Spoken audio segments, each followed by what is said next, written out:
Bismillahirrahmanirrahim.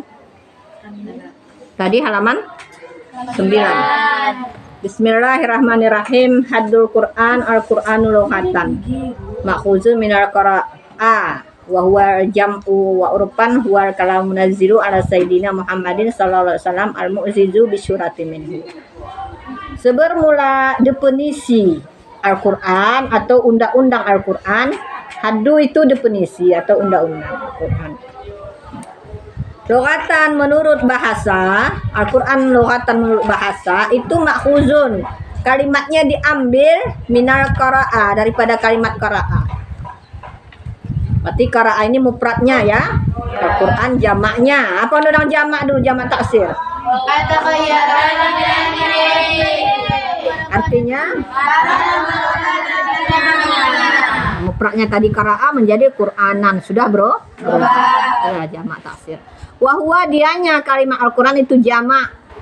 Berarti banyak bacaan Al-Quran, bukan sedikit, ya kan? Ya. 30 juz. Berapa ayat tuh? 6.666 ya? Ya. Berapa tadi? 6.666 Berapa surah? 114 surah. Sudah Al-Quran banyak. Wa urfan dan sebermula menurut uruf Al-Quran, huwa dianya kalamu munazzilu ala sayyidina.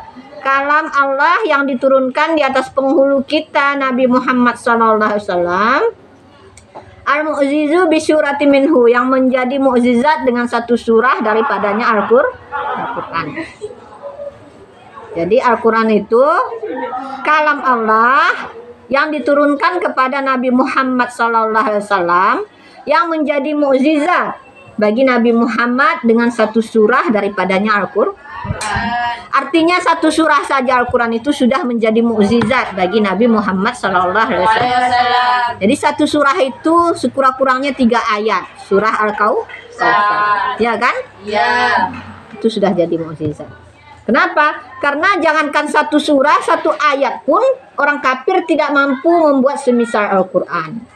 Sebagaimana firman Allah, wa in kuntum fi raibin mimma nazzalna ala 'abdina fa'tu bi suratin min mithlihi. Terus artinya, wa in kuntum, jika kamu ragu terhadap apa yang kami turunkan di atas hamba kami Nabi Muhammad, fa'tu bi surati, maka buatlah satu surah daripada semisal Al-Qur'an. Terus wadu'u syuhada'akum, dan ajaklah pemimpin-pemimpin kamu. Ajaklah orang bersamamu untuk membuat semisal Al-Qur'an. Jika kamu itu merasa orang-orang yang benar. Buktinya tidak ada yang mampu membuat semisal Al-Qur'an. Makanya Al-Quran itu merupakan mukjizat terbesar Nabi Muhammad sallallahu alaihi wasallam. Faqaulina, maka sebermula perkataan kita. Maksudnya definisi yang dibuat musannif tadi, al-kalamu jinsun samil jamil kalam. Sebermula menyebutkan kalam tadi itu satu jenis yang melengkapi bagi sekalian perkataan. Jadi yang dimaksud kalam itu seluruh perkataan Allah. Wa qaulina, dan sebermula perkataan kami al-munazzilu ala sayyidina Muhammadin sallallahu alaihi wasallam, yang diturunkan di atas Nabi, penghulu kita Nabi Muhammad sallallahu alaihi wasallam, itu faslun, itu menjadi pemisah. Mukhrijun, yang mengeluarkan ia bagi kalam, al-munazzilu, yang diturunkan ala khairi, daripada selainnya Nabi, minal anbiya, daripada segala nabi. Kat Taurati, seperti kitab Taurat, wal Injil, dan kitab Injil, wasyairul kutub, dan sekalian kitab, wasuhub, dan sekalian mashab, suhub. Jadi kenapa dibuat tadi kalam? Tadi untuk itu menunjukkan satu jenis tadi kalam itu sudah melengkapi seluruh perkataan Allah. Kemudian dibuat Al-Quran tadi definisinya pakai al-munazzilu ala sayyidina Muhammad sallallahu alaihi wasallam. Ini untuk membedakan bahwasannya kalam yang diturunkan kepada selain Nabi Muhammad sallallahu alaihi wasallam itu bukan termasuk Al-Qur'an. Seperti Taurat itu bukan Al-Quran, Injil bukan Al-Quran. Dan kitab-kitab yang lain yang diturunkan kepada nabi yang lain seperti Zabur kepada nabi siapa Zabur? Daud. Injil kepada nabi Isa. Taurat nabi Musa. Al-Quran berarti lebih apa lagi nih kelas 1 nih. Tadi kalau orang kelas 1 laki-laki tadi banyak yang itu bingung.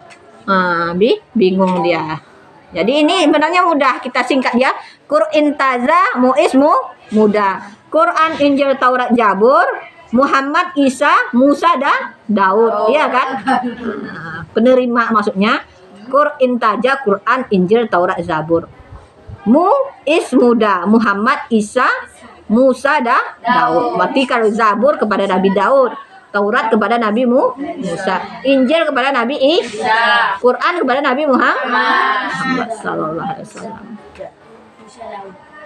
Ya, jadi kalau kita singkat mudah kita teringat. Yang lupa-lupa ada singkatannya Qur'in taza muismu mudah. Saya ini teringat nih di SD nih singkatannya ini dibuat guru dulu biar jangan lupa.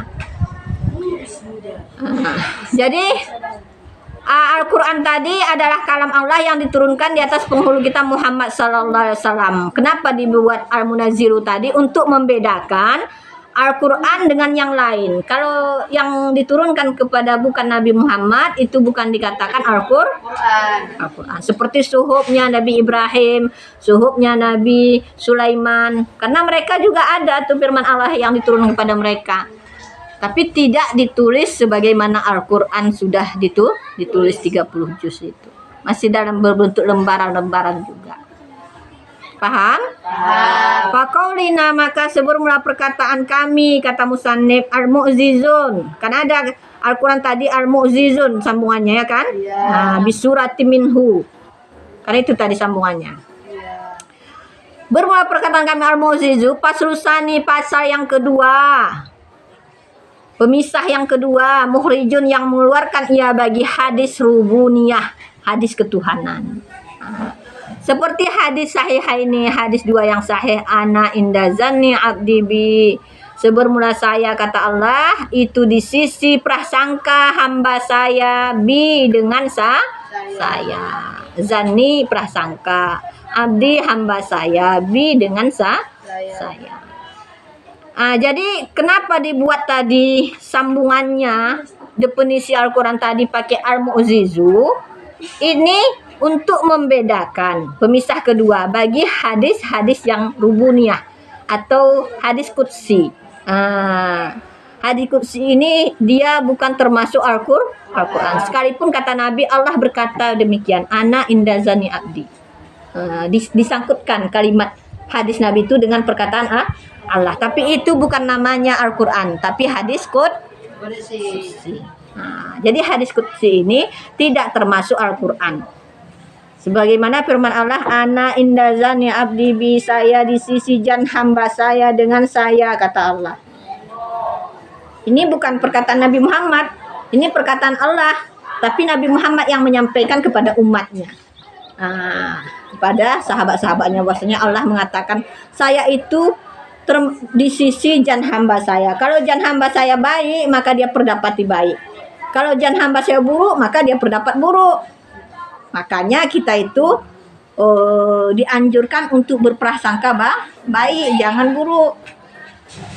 Makanya ini kalau ada zan-zan kan begitu, kalau ada keraguan tinggalkan.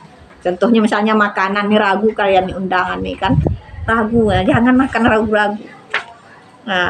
Jangan siapa tahu ada situ dikasih Ajinomoto. Udah pulang batu-batu. Kecuali memang sudah tahu apanya, sudah tahu triknya. Oh, ini ada nih. Ya kan? Ada triknya, ada caranya itu ya. Di kampung-kampung ada tuh diajar tuh. Naikkan lidah ke langit-langit katanya. Kalau tidak ada terasa apa, ada situ unuk-unuknya. Kalau nggak ada geli kita ya kan? Atau ada dilihat hidung, baca sesuatu di situ. Baca Bismillahirrahmanirrahim, Bismillahirrahmanirrahim.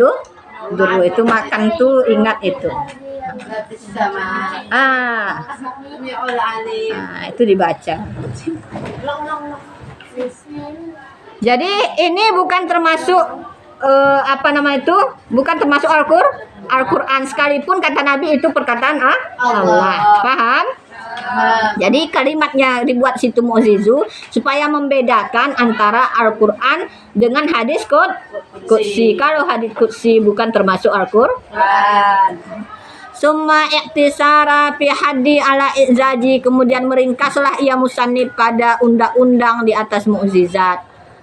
Artinya masalah mukjizat enggak lagi diperjelas sini undang-undangnya, ya kan? Diringkas musannif.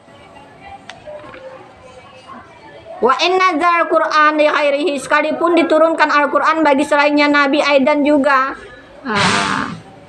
Maksudnya Al-Qur'an ini, ajaran Al-Qur'an ini kan bukan kepada Nabi Muhammad saja, kepada seluruh umatnya. Tapi dibuat situ kalimatnya tadi yang diturunkan kepada Nabi Muhammad. Kenapa demikian? Li annahu, karena sesungguhnya demikian. Muhtaju ilaihi, berhajatlah kepadanya Al-Quran pitamyizi, pada membedakan. Bahwa maka dianya ahamu, itu lebih penting. Ini membedakan bahwasanya Al-Quran itu memang terkhusus diturunkan kepada Nabi Muhammad Sallallahu Alaihi Wasallam. Tapi ajarannya itu berlaku kepada seluruh umatnya. Wa qaulida, dan sebermula perkataan kita bisurati minhu, dengan satu surah daripadanya Al-Quran itu bayanul liakalli ma yahsilu bihil i'zaju, itu menjelaskan bagi sekurang-kurang apa yang menghasilkanlah bihi dengannya surah oleh mukjizat. Kenapa dibuat satu surah daripadanya Al-Quran? Itu maksudnya sekurang-kurang daripada mukjizat itu adalah satu surah. Satu surah saja sudah menjadi mukjizat bagi Nabi Muhammad Sallallahu Alaihi Wasallam. Jangan satu surah tadi, satu ayat pun orang tidak mampu buat kan?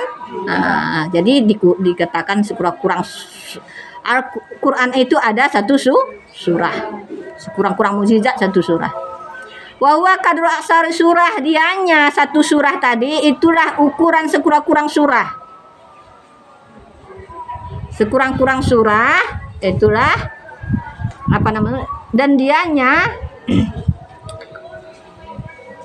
Al-Quran tadi kadru aksari sekurang-kurang ukuran sekurang-kurang surah. Al-Kausar, seperti Al-Kausar. Berarti dianya mukjizat itu, dianya mukjizat ukuran sekurang-kurang surah. Mukjizat itu ukurannya sekurang-kurang surah, berarti 3 ayat. Al-Kausar seperti Al-Kausar. Coba baca surah Al-Kausar.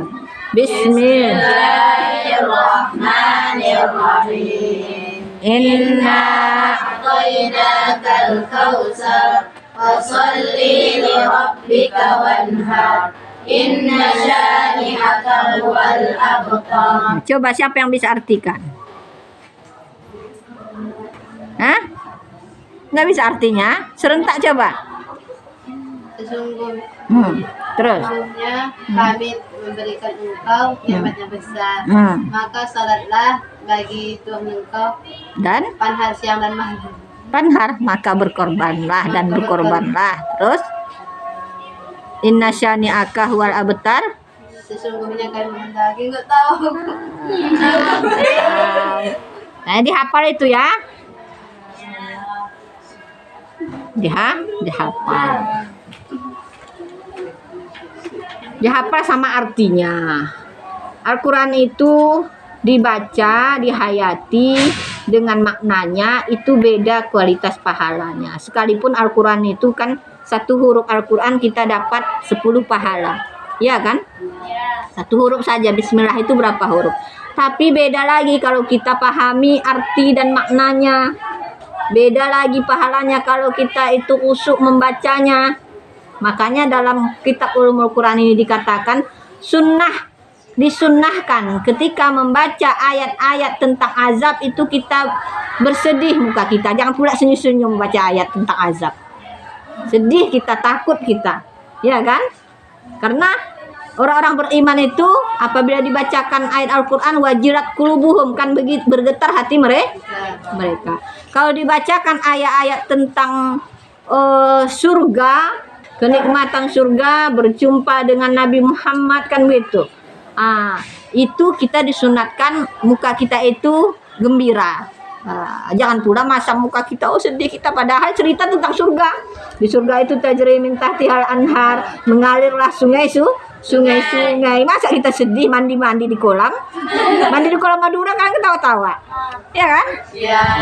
Jadi kalau membaca ayat tentang Al-Qur'an itu yang cerita surga, kita disunatkan itu bergembira.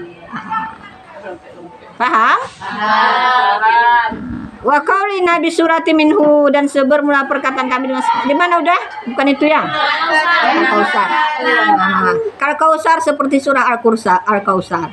Wa inna makana, dan hanya sanya adalah akalu i'zaz, sekurang-kurang mukjizat itu biakali surah, dengan sekurang-kurang surah. Sekurang-kurang mukjizat Al-Qur'an itu adalah satu surah.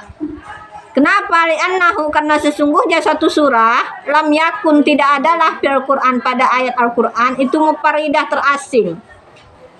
Jadi Al-Quran itu tidak ada tanggung-tanggung ayatnya, pasti ada keterkaitan antara belakang dan depan, nyambung ceritanya. Bal akan tetapi ayat tu sebermula ayat tastarjamu melajimilah ayat Al-Quran, lagi munasibatun bersesuai lima kablaha, bagi barang sebelumnya, wa ma ba'daha, dan barang sesudahnya. Munasibatun bersesuai bagi barang sebelumnya Al-Quran, wa ma ba'daha, dan barang sesudahnya ayat. Sebelumnya ayat, wa ma ba'daha, dan barang sesudahnya ayat. Jadi ayat Al-Quran itu bersesuai sebelum dan sesudahnya, nyambung. Coba baca surah Al-Ikhlas. Bismillahirrahmanirrahim.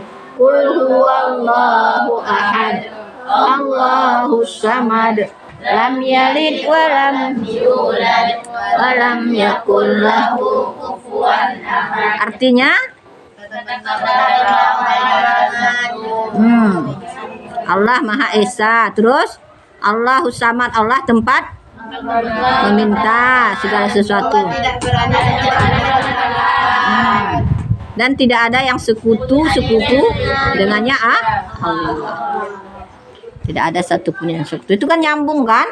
Allah itu Esa, Allah itu tempat meminta segala sesuatu, Allah tidak beranak dan diperanakkan. Tidak ada yang setara dengan Allah.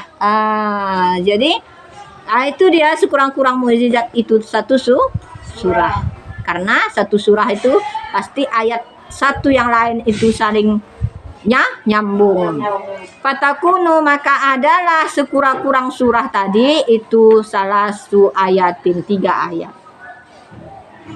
Wazada ba'duhum, dan menambahlah sebagian mereka ulama fi haddi, pada undang-undang Al-Qur'an